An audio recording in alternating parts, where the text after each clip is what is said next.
大家好，今日我要同大家煲呢道湯，叫做佛手瓜栗子豬展湯。主要預備嘅材料有佛手瓜1個、紅蘿蔔1條、一啲嘅南北杏、2塊嘅淮山、1粒嘅蜜棗、大概10粒嘅栗子，同埋大概12安士嘅豬展。我哋而家先將佛手瓜切細塊，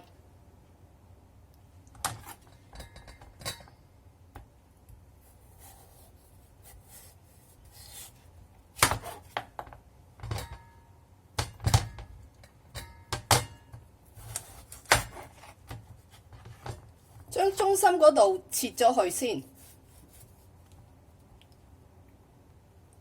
我哋將佛手瓜沖洗乾淨之後，就將佢切開，將中心嗰啲核呢就切咗出嚟，嗰個囊都切咗出嚟，跟住就可以切成塊。將佛手瓜切好小塊之後，擺落個容器度，一陣間備用。而家我哋可以將一個紅蘿蔔去皮，切咗個頭，切咗個尾，跟住亦都係切小粒細嚿。切好紅蘿蔔之後，亦都放落容器度，一陣間備用。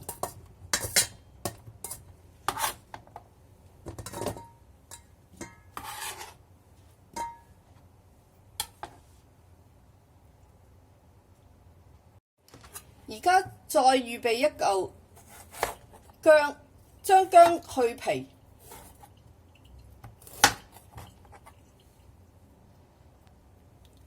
跟住切片，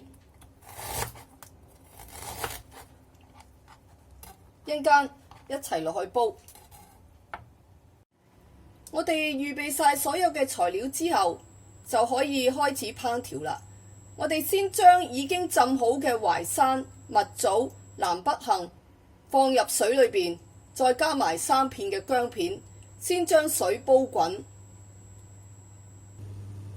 好啦，水已經煲滾咗啦，我哋就將頭先沖洗乾淨咗、切咗細塊嘅豬展放落去滾水裏邊。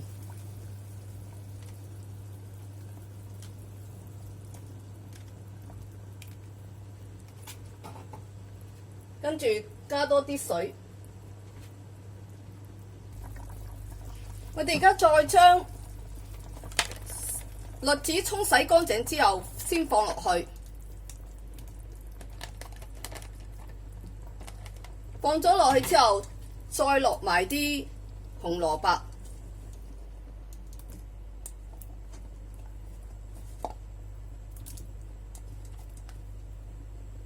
好，而家可以閂蓋，等佢煲滾咗之後，我哋再加埋啲佛手瓜。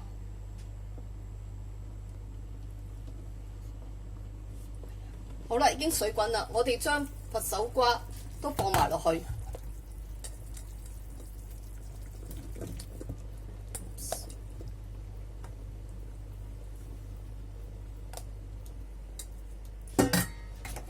啲湯匹攪一攪佢。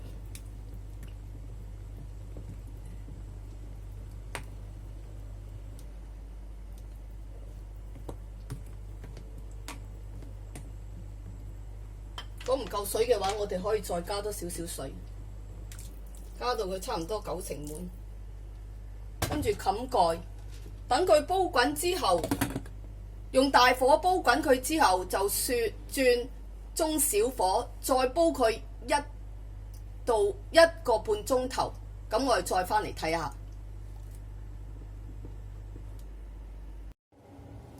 已經煲咗1個半鐘頭啦，我哋返嚟睇下。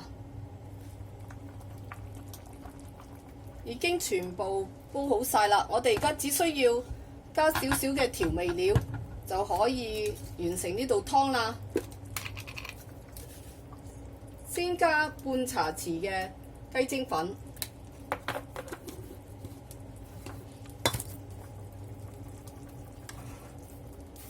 加少少嘅鹽，啲啲就得啦。跟住兜兜佢，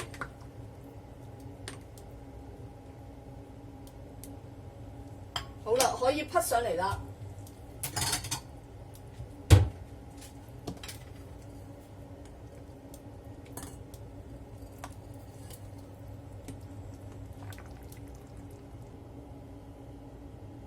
好啦，就咁快脆就做好呢道又美味又可口、營養豐富、四季佳宜、男女老少都啱飲嘅佛手瓜栗子豬展湯啦！